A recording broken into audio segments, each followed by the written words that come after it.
Hi ನಮಸ್ಕಾರ ಕರ್ನಾಟಕ. ಈ video ಮಾಡ್ತಿರೋದು ಲೈಕ್ಸ್ಗೆ ಹಾಗೂ ಫಾಲೋವರ್ಸ್ಗೋಸ್ಕರ ಅಲ್ಲ. ಯುವ ಸ್ಟೇಜ್ ಅವ್ರದ್ದು ಸ್ಟೋರಿ ನೋಡಿದೆ. ಆ ಸ್ಟೋರಿ ನೋಡಿದ್ರೆ ನಿಜ ರಕ್ತ ಕುದಿಯುತ್ತೆ ರೀ. ಆ ವಿಡಿಯೋ ನೋಡ್ಕೊಂಬನ್ನಿ. ಆ ವಿಡಿಯೋ ಬಗ್ಗೆ ಮಾತಾಡೋಣ.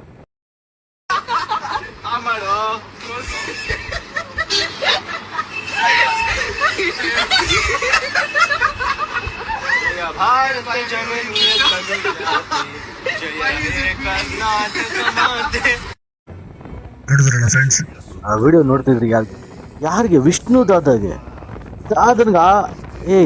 ಅವ್ರ ಬಗ್ಗೆ ಗೊತ್ತನೋ ನಿನಗೆ? ಎಲ್ಲ ಅದೇ ಹೇಳ್ತಾರಲ್ಲ ಜನ್ಸಿ. ಇವಾಗ ಮೊನ್ನೆ ನೆನ್ನೆ ಹುಟ್ಟು ಅಪ್ಪ ಅಮ್ಮ ಯಾರು ಏನು ಹೇಳ್ತಾರೋ ಏನೂ ಗೊತ್ತಿಲ್ಲ. ಅವ್ರ ಅಪ್ಪ ಯಾವ ಥರ ಹೇಳ್ಕೊಟ್ಟಿದ್ದಾರೆ ಅಂತ ಗೊತ್ತಿಲ್ಲ. ಮರ್ಯಾದೆ ಕೊಡೋದು ಕಲ್ತ್ಕೊಟ್ರು. ಯಾರ ಬಗ್ಗೆ ಮಾತಾಡ್ತಿದ್ದೀರಾ? ಕನ್ನಡಾಂಬೆ ಬಗ್ಗೆ ಮತ್ತು ವಿಷ್ಣುದಾದ ಬಗ್ಗೆ ಮಾತಾಡ್ತಾ ಇದ್ದೀರಾ? ಸ್ವಲ್ಪ ಸೆನ್ಸ್ ಇರಲಿ. ಕೆಲವೊಂದು ಸಾಧಾರಣ ವಿಷಯ ಅಂತ ಬಿಟ್ಟರೆ ಇದನ್ನು ಹಿಂಗೆ ಮಾಡ್ತಾನೆ ಇರ್ತಾರೆ. ಇದು ತಕ್ಕ ಶಿಕ್ಷೆ ಅನುಭವಿಸ್ಲೇಬೇಕು ಅವರು. ಇಲ್ಲ ಅವ್ರ ಫ್ಯಾಮಿಲಿ ಕಡೆಯಿಂದನೋ ಯಾರ ಕಡೆಯಿಂದನೋ ಅವರಿಗೆ ಶಿಕ್ಷೆ ಆಗಬೇಕು. ಅವ್ರದ್ದು ಇಡೀ ಕರ್ನಾಟಕ ಕ್ಷಮೆ ಕೇಳಬೇಕು. ಅಲ್ಲಿವರೆಗೂ ಈ ವಿಷಯನ ಎಲ್ಲರೂ ಮಾತಾಡಿವೆ. ಅದು ಆಗಲೇಬೇಕು. ಇಲ್ಲಾಂದರೆ ಇನ್ನೂ 100 ಜನ ಬೆಳೀತಾರೆ ಇದೇ ಥರ.